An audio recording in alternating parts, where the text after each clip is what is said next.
2008 मालेगांव धमाका केस में खुसूसी अदालत का बड़ा फैसला आया है। एनआईए की अपील मुस्तरद कर दी गई है। अब अगली समाअत खुली अदालत में होगी। हुकूमत और जांच एजेंसी ने बंद कमरे में समाअत की दरख्वास्त की थी। वाज़ेह रहे कि जमीयत उलमा महाराष्ट्र की कानूनी कमेटी ने इस पर एतराज किया था और एनआईए की अर्जी की मुखालफत की थी। दूसरी जानिब सहाफियों ने भी एनआईए की अपील की मुखालफत की थी। कोलकाता के साबिक पुलिस कमिश्नर राजीव कुमार को बड़ी राहत मिली है। कलकत्ता हाईकोर्ट ने इन्हें 50,000 रुपए के मचलके पर पेशगी जमानत दे दी है। अदालत ने राजीव कुमार को हिदायत भी जारी कर दी है। अदालत ने कहा है कि सीबीआई के बुलाने पर पूछताछ के लिए जरूर हाजिर हूं। अदालत ने सीबीआई को हुक्म देते हुए कहा कि तलब करने से 48 घंटे कबल नोटिस दी जाए। अदालत ने मजीद कहा है कि राजीव कुमार को इस बार सीबीआई तहवील में देने की जरूरत नहीं है।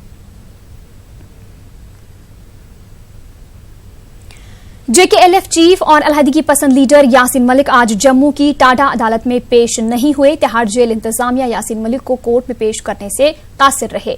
तिहाड़ जेल इंतजामिया ने कहा कि वो यासीन मलिक को टेली कॉन्फ्रेंसिंग के जरिए से कोर्ट में पेश करने के ख्वाहां हैं। इस मामले में अगली समाअत 23 अक्टूबर को है।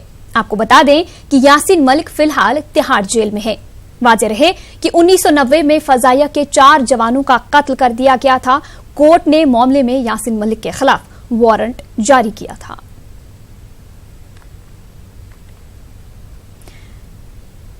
तो नाजरीन, अगली खबर है।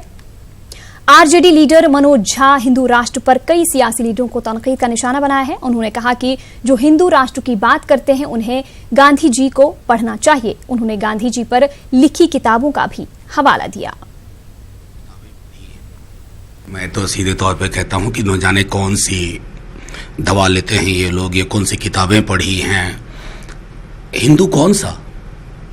बापू वाला? महात्मा गांधी यहां है, 150वीं जयंती है महात्मा गांधी की। जरा बताएं, वैष्णव जन तो तैने कहिए वाले हिंदू चाहिए या वो हिंदू राष्ट्र चाहिए जिसमें आप एक्सक्लूड करते हो लोगों को? हम तो बापू वाले हिंदू को मानते हैं। बापू का हिंदू है वैष्णव जन तो तैने कहिए। बापू के हिंदू होने से किसी को डर नहीं लगता था। बापू के हिंद की कल्पना या हिंदू की कल्पना समावेशी थी। एक बार बापू की 150वीं वर्ष में बापू की समझ विकसित करिए। और एक किताब और सजेस्ट करूंगा मैं तमाम लोगों को। प्यारेलाल जी की किताब है लास्ट फेज। पता चल जाएगा कि उनकी सोच और समझ क्या थी। मैं तो एक केंद्रीय मंत्री की इतनी बेबसी कि कभी आत्महत्या सोचे, कभी संन्यास लेने को सोचे, और अब ये डायलॉग जो लेटेस्ट आया है कि सच कहना अगर बागी होना तो हम भी बगावत पे हैं। वो बगावत है कहाँ? ट्विटर हैंडल पे सिर्फ। अगर एक केंद्रीय मंत्री इतना बेबस है तो आप सोच लीजिए ना कि बाढ़ और आपदा में बिहार के आम आदमी की क्या हालत होगी। उधर श्रीनगर के अक्सर इलाकों में आज भी दफा 144 नाफिज है। हसास मकामात पर भारी तादाद में सिक्योरिटी एहलकार तैनात हैं ताकि अमन अमान की बरकरारी कायम रहे। वहीं टेलीकम्युनिकेशन मुस्तकिल ठप है, जिसकी वजह से मकामी लोगों को काफी परेशानियों का सामना है। ताहम लाल चौक में 9 बजे तक दुकानें खुली नजर आईं।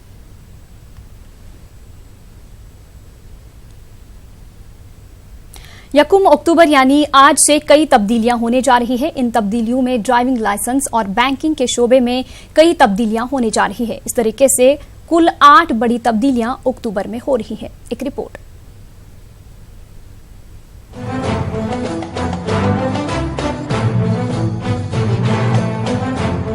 अक्टूबर में अहम तब्दीलियां होने जा रही हैं। महीने के आगाज में कई अहम पॉलिसियों का निफाज हो रहा है। मरकजी हुकूमत और बैंक ने ट्रांसपोर्ट और बैंकिंग में जीएसटी के ताल्लुक से पुरानी पॉलिसियों में तब्दीली की है। पेंशन पॉलिसी में तब्दीली, ड्राइविंग लाइसेंस माइक्रोचिप वाले होंगे, होटल रूम पर जीएसटी हो जाएगा कम, पेट्रोल डीजल पर कैशबैक नहीं, एसबीआई खातेदारों को कम रकम रखने पर कम जुर्माना करना होगा अदा, 13 सीट वाली पेट्रोल और डीजल की गाड़ियों पर सेस होगा कम, सिंगल यूज प्लास्टिक पर होगी पाबंदी, कारपोरेट टैक्स में तखफीफ। मुलाजिमीन के हक में बड़ा फैसला लिया गया है। हुकूमत पेंशन पॉलिसी में खास तब्दीलियां ला रही है। तब्दील शुदा पेंशन पॉलिसी के मुताबिक 7 साल मुलाजिमत करने वाले मुलाजिमीन की मौत होने पर अहले खाना को दी जाएगी इजाफी पेंशन। तब्दील ट्रैफिक पॉलिसी के साथ ही हुकूमत ड्राइविंग लाइसेंस की पॉलिसी में भी तब्दीली करने जा रही है। इसके मुताबिक ड्राइविंग लाइसेंस और रजिस्ट्रेशन सर्टिफिकेट का रंग एक होगा। ड्राइविंग लाइसेंस और RSC माइक्रोचिप के अलावा QR कोड होंगे। पॉलिसी के नफाज होते ही तब्दील करना होगा ड्राइविंग लाइसेंस। तब्दीलियों के सभी काम होंगे ऑनलाइन। होटल में रूम लेने वालों को भी राहत मिली है। अब रूम पर भारी भरकम GST अदा नहीं करना पड़ेगा, जिसके मुताबिक होटल में 7,500 रूपए किराए वाले रूम पर GST होगी 12%। 1,000 रूपए तक वाले कमरों पर नहीं लगेगा tax. State bank of India ने भी अपनी पॉलिसी में तब्दीली की है। SBI क्रेडिट कार्ड से पेट्रोल और डीजल भरवाने पर नहीं मिलेगा कैशबैक। पहले पेट्रोल डीजल भरवाने पर मिलता था 0.75 पैसे कैशबैक। SBI ने अपने खातादारों को भी राहत दी है, जिसके मुताबिक बैंक में कम बैलेंस नहीं रखने पर 80% तक की आएगी कमी। SBI मेट्रो सिटी सारिफिन को 10 फ्री ट्रांजैक्शन देगा। दीगर शहरों को 12 फ्री ट्रांजैक्शन दिए जाएंगे। हुकूमत और बैंक की इन पॉलिसियों में तब्दीली कहीं बाइस से राहत साबित होगी, तो कहीं आम आदमियों को दुश्वारियों का भी सामना करना पड़ सकता है। Bureau report, news 18 Urdu. नाज़रीन, एक और बड़ी खबर महाराष्ट्र से। बीजेपी ने 125 सीटों पर उम्मीदवारों के नाम का ऐलान कर दिया है। देवेंद्र फडणवीस नागपुर साउथ सीट से चुनाव लड़ेंगे। 52 स्ट्रिंग अरकान असेंबली को टिकट दिया गया है। आपको बता दें कि महाराष्ट्र असेंबली इलेक्शन के हवाले से खबर है कि बीजेपी ने 125 सीटों पर उम्मीदवारों के नाम का ऐलान कर दिया है। देवेंद्र फडणवीस नागपुर साउथ सीट से चुनाव में हिस्सा लेंगे। साथ ही 52 स्ट्रिंग अरकान असेंबली को टिकट दिया गया है। बड़ी खबर है महाराष्ट्र असेंबली इलेक्शन के हवाले से कि बीजेपी ने 125 सीटों पर उम्मीदवारों के नाम का ऐलान कर दिया है। देवेंद्र फडणवीस नागपुर साउथ सीट से चुनाव लड़ेंगे। साथ ही 52 स्ट्रिंग अरकान असेंबली को टिकट दिया जा चुका है। तो आपको बता दें कि महाराष्ट्र असेंबली इलेक्शन होने वाले हैं। 21 अक्टूबर को इलेक्शन होगा। तो आपको बता दें कि बीजेपी ने 125 सीटों पर उम्मीदवारों के नाम का ऐलान कर दिया है। 52 स्ट्रिंग अरकान असेंबली को टिकट दिया जा चुका है। भारतीय जनता पार्टी के राष्ट्रीय कार्यकारी अध्यक्ष श्रीमान JP नड्डा, केंद्रीय मंत्री माननीय राजनाथ सिंह जी, माननीय नितिन गडकरी जी, यह सभी चुनाव समिति में के बैठक में भाग लिए थे। अभी मैं महाराष्ट्र के जो आगामी विधानसभा चुनाव में जिनका कैंडिडेट का नाम फाइनल हुआ है, उनकी सूची आज जारी कर रहा हूं। कुल इस सूची में 125 विधानसभाओं में भारतीय जनता पार्टी के प्रत्याशी का नाम अभी आपके समक्ष यह रिलीज कर रहे हैं। मुख्य बातें हैं इसमें से, महाराष्ट्र के यशस्वी मुख्यमंत्री जिनके नेतृत्व में 5 साल महाराष्ट्र में चौमुखी विकास हुआ है, चारों दिशाओं में विकास हुआ है, ऐसे श्री देवेंद्र फडणवीस जी नागपुर दक्षिण पश्चिम से विधानसभा का चुनाव लड़ेंगे। तो मजीद जानकारी के लिए हमारे साथ हमारे नुमाइंदे अमित हमारे साथ जुड़ चुके हैं। अमित, महाराष्ट्र का चुनावी दंगल शुरू हो गया है, जैसे कि बीजेपी ने 125 अपने कैंडिडेट्स के नाम का ऐलान भी किया है। क्या मजीद तफसीलात देना चाहेंगे? लेकिन इसी तौर पे जिस लिस्ट का जो है इंतजार सबको था वो आ चुकी है। पहली लिस्ट 125 सीटों की जो है बीजेपी ने नागपुर साउथ वेस्ट से मुख्यमंत्री देवेंद्र फडणवीस को जो है टिकट दिया हुआ है। कोथरूड से चंद्रकांत पाटिल जो है कैबिनेट मिनिस्टर हैं, महाराष्ट्र बीजेपी के अध्यक्ष हैं। इसके पहले वो MLC के कोटे से जो है उन्हें वो जाते थे मंत्रालय, लेकिन इस बार जो है कोथरूड जो पुणे की सीट है जहां पे उन्हें जो है टिकट दिया गया। इसके पहले जो है मेधा कुलकर्णी वहां से जो है जीत चुकी थी, लेकिन उनका टिकट जो है काटा गया, उनकी जगह पे चंद्रकांत पाटिल को टिकट दिया गया। उसके बाद हम देखें तो कई सारे लोग हैं जो दूसरी पार्टियों से यहाँ पर आए थे, जैसे राधा कृष्ण के पाटिल हो गए, फिर जो वडाला जो सीट है यहाँ पर मुंबई में, वहां पे जो दूसरी पार्टी से जो कांग्रेस शामिल किया गया था उनको जो टिकट दिया गया। तो और जो सिटिंग आमदार हैं, जो सिटिंग MLA यानी 52 सिटिंग MLA को जो है इस पूरी लिस्ट में शामिल किया गया। और 12 जो MLA है सिटिंग MLA उनका पत्ता जो कटा है। मैं आपको बता दूं कुछ महीने पहले जो है एक एक्सरसाइज जो है बीजेपी द्वारा की गई थी, उसमें ये कहा गया था कि एक जितने भी लोग जो हैं किस क्षेत्र में किस विधायक ने कितना काम किया है उसकी एक रूपरेखा जो है तैयार की गई थी। और उस रूपरेखा में जो है कई सारे एमएलए जो है उसमें पिछड़े हुए नजर आए थे। तो पहले स्पष्ट हो गया था कि जो काम नहीं करेगा, जिस पर जनता जनार्दन का आशीर्वाद नहीं है, उन सारे लोगों का टिकट जो है वो कट सकता है। लेकिन अभी सबसे बड़ी बात है कि जो पहली लिस्ट 125 लोगों की निकली है, इसमें जो है कई सारे सिटिंग आमदार, जो 12 एमएलए का टिकट जो है कटा हुआ। इसमें सबसे बड़ा नाम है, तो आप देख लीजिए, मिनिस्टर थे यहाँ पे दिलीप कांबले, जिसके बाद माइनॉरिटी स्टेट मिनिस्टर थे वो पुणे से, उनका टिकट जो है वो कटा हुआ है।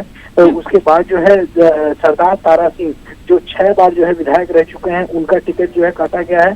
तो और जो कुछ महत्वपूर्ण नाम ऐसे हैं जिन्हें पहली लिस्ट में शामिल नहीं किया गया है, जैसे अब उदाहरण के ले लीजिए, शिक्षा मंत्री जो थे विनोद तावड़े कैबिनेट मिनिस्टर हैं, उनका नाम पहली लिस्ट में नहीं है। प्रकाश मेहता जो एक्स कैबिनेट मिनिस्टर थे, उनका नाम पहली लिस्ट में नहीं है।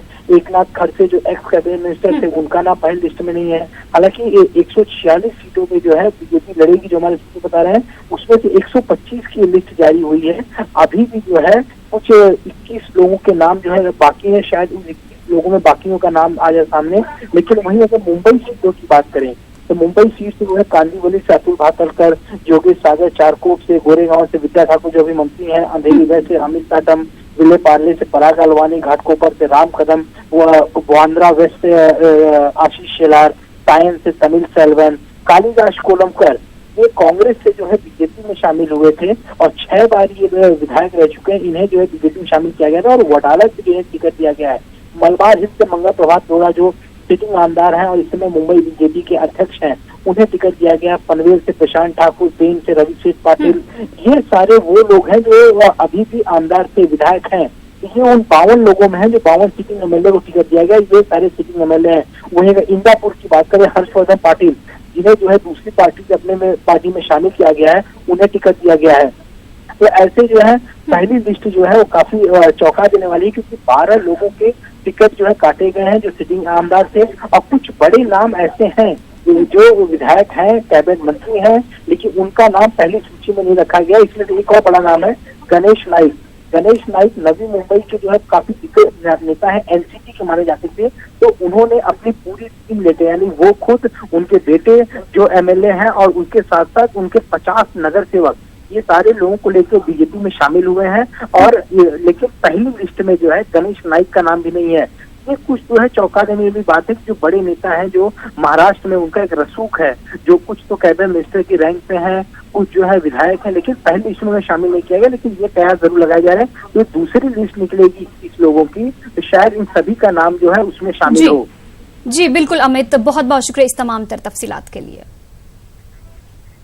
आगे बढ़ेंगे। सुप्रीम कोर्ट ने कश्मीर मामले पर दायर करदा मुख्तलिफ अर्जियों पर जवाब दाखिल करने के लिए मरकज को 4 हफ्तों का वक्त दिया है। अदालत उज़्मा ने कहा कि जम्मू कश्मीर उमूर पर अब मजीद कोई अर्जी समाअत के लिए कबूल नहीं की जाएगी। 5 रुकनी आईनी बेंच ने दफा 370 की मनसूखी को चैलेंज करदा मुख्तलिफ अर्जियों और वादी के मौजूदा हालात के तनाजुर में दाखिल की गई दरख्वास्तों पर जवाब दाखिल करने के लिए मरकज को 4 हफ्तों का वक्त दिया है। साथ ही अदालत ने हुकूमत के जवाब पर अपना मौकफ पेश करने के लिए अर्जी गुजारों को 1 हफ्ते की मोहलत दी है। इस मामले पर आइंदा समाअत 14 नवंबर को होगी। नेशनल कॉन्फ्रेंस के रुकन पार्लिमान हसनैन मसूदी का कहना है कि वो सुप्रीम कोर्ट में अपना मौकफ मजबूती से रखेंगे। सुप्रीम कोर्ट फिलहाल सुनवाई के लिए तैयार हो गया है। सुप्रीम कोर्ट में केंद्र सरकार और तमाम पक्षकारों ने अपना जवाब दाखिल करने के लिए समय मांगा है, लेकिन जो पक्षकार हैं वो उसका विरोध कर रहे हैं। उन्होंने कहा है कि इस मामले की सुनवाई जल्द से जल्द हो। फिलहाल सुप्रीम कोर्ट ने यह कहा कि इस मामले में केंद्र सरकार का जवाब काफी जरूरी है। नेशनल कॉन्फ्रेंस के हमारे साथ सांसद हैं हसनैन मसूदी साहब। सर, आज सुप्रीम कोर्ट में आप लोगों की मांग थी कि इस मामले में सुनवाई की जाए। आप लोगों की पिटीशन क्या थी और क्या हालात हैं कश्मीर में फिलहाल? देखिए, हमने चैलेंज किया है कि जो हमारे बड़े कन्विंसिंग और कोजेंट ग्राउंड्स हैं, बड़ी एक हमारी जो ग्राउंड्स है दिए हुए पिटीशन में, तो उससे बिल्कुल साबित है कि ये जुडिशल सिक्योरिटी स्टैंड नहीं कर सकता है। जो भी किए गए, जो इक़दाम किए गए 5 और 6 अगस्त को, वो 272 का कॉन्स्टिट्यूशनल ऑर्डर हो, 273 का कॉन्स्टिट्यूशनल ऑर्डर हो, या जो स्टेट है उसकी तकसीम हो 2 यूनियन टेरिटरीज में, ये किसी का कोई भी कानूनी आईनी जवाज़ है ही नहीं। और ये बात कि सुप्रीम कोर्ट ने हमारी जो पिटीशन है वो समाअत के लिए मंजूर की हुई है, नोटिस दिया हुआ है और एक कॉन्स्टिट्यूशन बेंच को मैटर रेफर किया है, वो तो खुद इस बात में का इंदिया देता है इस कि नहीं, हमारा जो भी हमने केस रखा है सुप्रीम कोर्ट में उसमें एक मेरिट है, और वो मेरिट जानकर ही कोर्ट ने ये फैसला किया है कि हम इन सारे जो भी ये स्टेप्स उठाए गए उनकी कॉन्स्टिट्यूशनल वैलिडिटी एग्जामिन करेंगे।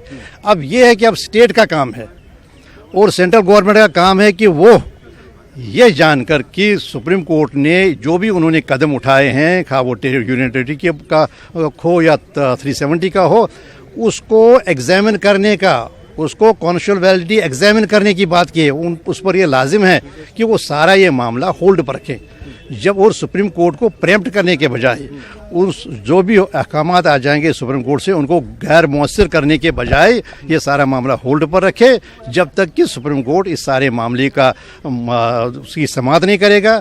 जो इसका जो विपक्ष है या जो रिस्पॉन्डेंट्स हैं वो अपना जो भी उनका केस है काउंटर की सूरत में वो ना पेश करे, तब तक वो सारा मामला होल्ड पर रखा जाए। मसूदी साहब, ये केंद्र सरकार बार बार कह रही है कि कश्मीर के अवाम के लिए ये एक बड़ा फैसला है। कश्मीर के अवाम 70 साल से जिस चीज को नहीं मिल पाए, जिस चीज को नहीं ले पाए, उस मामले के लिए एक बड़ा फैसला है जो लेना चाहिए था। आप चूंकि कश्मीर से हैं, कश्मीर के हालात को समझते हैं। बात ये जो सारा ये मार्केट करने का एक ये सब झूठ का पुलंदा है जिस पर ये मार्केट किया जा रहा है।